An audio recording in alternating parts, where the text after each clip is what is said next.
be straight up with you, this matchup sucks for Kazuya. Kazuya is very, very not good against either A, characters who can keep him boxed out in neutral, or B, characters that can combo him for a very long time like we saw with Steve, and Pac-Man is both of them.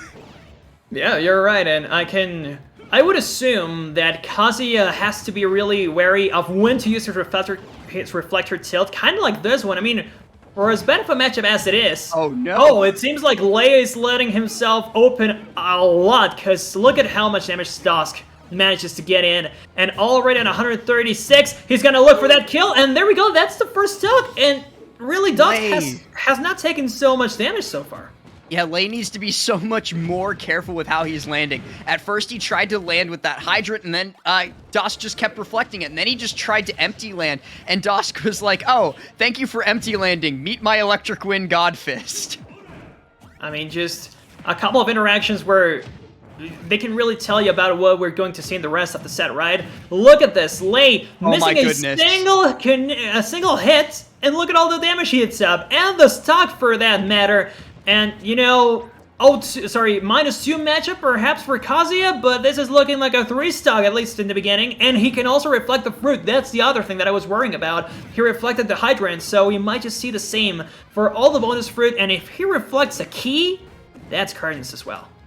I mean, it might be a bad matchup, but Dawsk is playing this like it's a +2. Like you said, he's playing beautifully, getting all of his confirms, and now, for the first time in the match, despite being up 2 stocks, has Rage Drive on the board, so could use it as an opportunity to get a lot of easy %, or could go for the kill in some situations, but nope, not going to get the opportunity to use it, as Lei takes it away with that nice back throw into the bonus fruit off stage.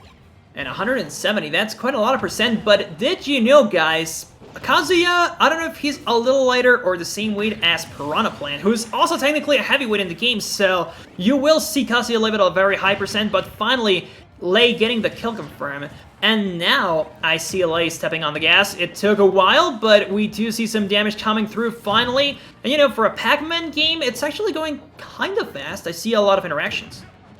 I mean, it's going very, very fast because Lei hasn't had the time to set himself up away. Every single time he tries to go to the opposite side of the stage to get some zoning done, he's just immediately closed in upon by Dawsk, and then Dawsk starts blowing him up.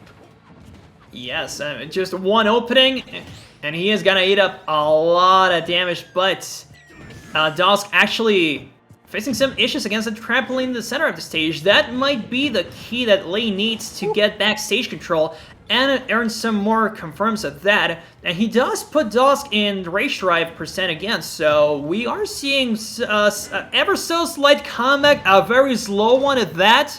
But if Lei starts this next game like he's playing right now, we will see a much longer match to begin with, and then we also may see Lei win it. So, Toon, the way that it's going right now, this is what the matchup usually looks like. This is what I was talking about when I said it's very Pac-Man favored. Now, Lei is using his zoning tools very, very well to stay as far away from the Demon Man as possible. Now manages to take away Rage Drive as well, and has Kazuya very deep off stage. Just keeps popping these hydrants out, keeping him boxed out, and the up air is going to result in the stock of full Rage Pac-Man. This is still doable. It's not going to be easy, especially considering that one down B command grab will decide it, but I don't know. This could be... Whoa. No, okay, the up B out of shield through the hydrant is going to decide game 1 for Dawsk.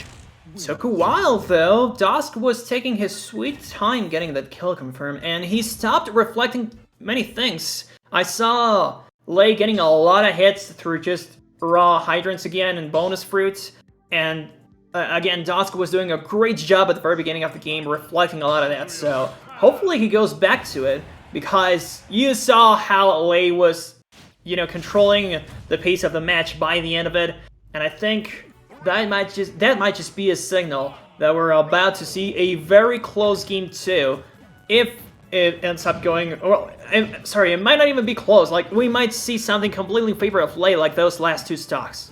Yeah, I mean, like I said, the last 2 stocks were a lot more indicative of what I've seen previously with this matchup.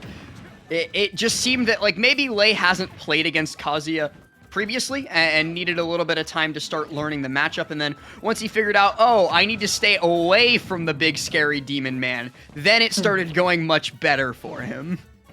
Yes, like just take your time, set up your bonus route, and look at this. I mean, what will Dawsk do to actually approach? Like, Lei has every option at his disposal to prevent Kazuya from really approaching, and there it is. Also, the bell, like, the bell confirms didn't really come through last game, but now you see how much time Dawsk spends on the air. Oh my god! Okay. I mean, those command grabs are super scary no matter what percent you're at, but now that Kazuya had Rage Drive, that's even more scary and so close to that blast zone.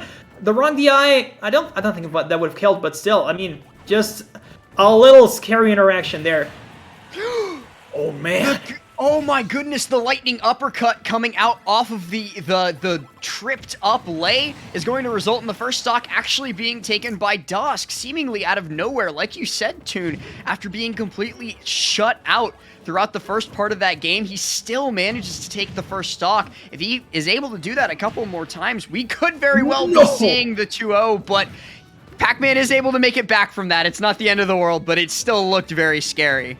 It seems like EWGF is the name of the game, the name of the matchup for Kazuya at least. Whenever Dawsk actually closes distance, you can see him trying to input the Electric God Wind Fist and Electric Wind God Fist, sorry. And being successful is going to turn him a lot of percent, but the thing is now you have to get better at whiff punishing, and that's for Lei. We see Dawsk getting really eager with his sub beast, and now he actually gets another confirmed, dude! After all that talk of how Lei was getting it back, we might see a 2-0 from Dawsk. Yeah, I mean, the adaptation from Lei was looking really good, but the counter adaptation from Dawsk is looking better. He's playing this so well, especially like you said, with his consistent inputs of the Electric Wind God Fist to get those kill confirms with the up B. He even had the Dragon Uppercut earlier off of the downed one for the first stock. Like, his inputs are just so clean in every situation. The one thing, though, is that he hasn't been able to make consistent use of Rage Drive. Lei's been doing a great job of pouring on the damage in those short situations to make sure that he can't get, you know, that free 35% off of one down B or one command grab. And now it's the turn, well, it's no. Lei's turn to really try and catch him, but really it's not happening. I mean, Dawsk is also getting really creative with his aerials, like you just saw there. And of course, the Hydrant being over there, I mean, Lei is kind of losing track of his own resources. That's never good at this percent, but the back throw will do it, actually getting a kill. And this, if the last game taught us anything, is that Lei might just be playing a little bit, you know, more taking back. He's gonna sit back and charge resources, but no, those up Bs have been so great for Dawsk as a burst option. He's got to be really careful in the short, close hand situations because any big hitbox from Dawsk is going to be able to close this out, and Lei knows it. Look how carefully he's playing, but he's built up the percentage very, very nicely. He's got Dawsk on the ropes. Both of these players could take this game at any time. The only difference is going to be if we see a game 3 or if this finishes out here and now. And oh my goodness, the down air out of nowhere clanks with the grab, and Dawsk finds game number 2 and closes out the set.